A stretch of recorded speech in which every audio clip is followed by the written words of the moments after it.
चलिए सवाल एक और शामिल कर रहे हैं, ईमेल के जरिए सवाल है मिस्टर रजनीश कुमार उपमान्यु जी का, जिन्होंने दिल्ली से मेल किया है। सवाल इनका कुछ टैक्स से जुड़ा हुआ है। पहले इनकी समस्या समझते हैं, क्या एग्जैक्टली इन्होंने पूछा है। इन्होंने मेल में लिखा है कि ये और उनके छोटे भाई एक प्रॉपर्टी ओन करते हैं जॉइंटली, जिसे इन्होंने किराए पे दिया हुआ है। अब दिक्कत ये फेस कर रहे हैं कि जो टीडीएस डिडक्ट हो रहा है, यानी कि जिस भी गवर्नमेंट डिपार्टमेंट को इन्होंने रेंट पे दिया है, वो सिर्फ ब्रदर के ही अकाउंट से टीडीएस डिडक्ट कर रहा है, जबकि दोनों का कॉन्ट्रीब्यूशन 50% है, यानी किराया जो आता है दोनों का बराबर आता है। लेकिन main policy holder, main account holder इनके भाई है, इसलिए ये प्रॉब्लम हो रही है। बलवंत साहब पहले तो क्लियरली समझाएं, इन्होंने फॉर्म 26A जिसमें रिफ्लेक्ट किया जाता है टीडीएस, उसका जिक्र किया है। क्या करना चाहिए इनको? क्या पहले अपने ब्रदर से बात करें या फिर सीधे इनको जो दूसरी पार्टी यानी कि जो किराएदार है उनसे बात करनी होगी?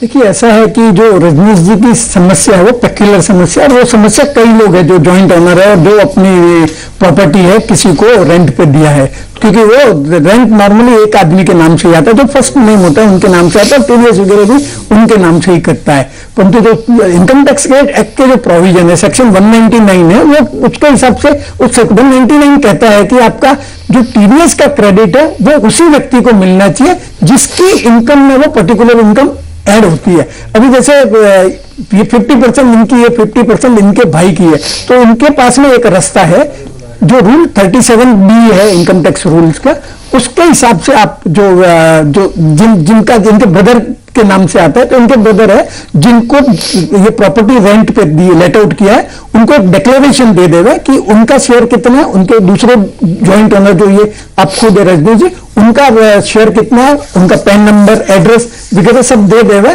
तो जो डिडक्टर है, जो रेंट जो इनको पे कर रहे हैं, वो जब टीडीएस काटेंगे तो टीडीएस उनके नाम से भी काटेंगे, तो अगली बार से उनका जो 26AS में उनका खुद का भी नाम आ जाएगा, मतलब उनके खुद के 26AS में भी ये टीडीएस रिफ्लेक्ट होगा।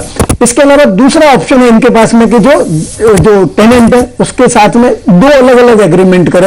वो क्योंकि प्रॉपर्टी एक ही है, इसके लिए टेनेंट का मानना मुझे सरल नहीं लगता है, तो जो डिक्लेरेशन देने वाला ऑप्शन है वो ज्यादा उचित रहेगा मेरे हिसाब से। ठीक है, तो रजनीश कुमार जी, उम्मीद है इस वक्त आप शो देख रहे हैं, क्योंकि आपसे संपर्क करने की भी हम कोशिश कर रहे थे लेकिन हो नहीं पाया। चलिए कुछ और सवाल लेंगे।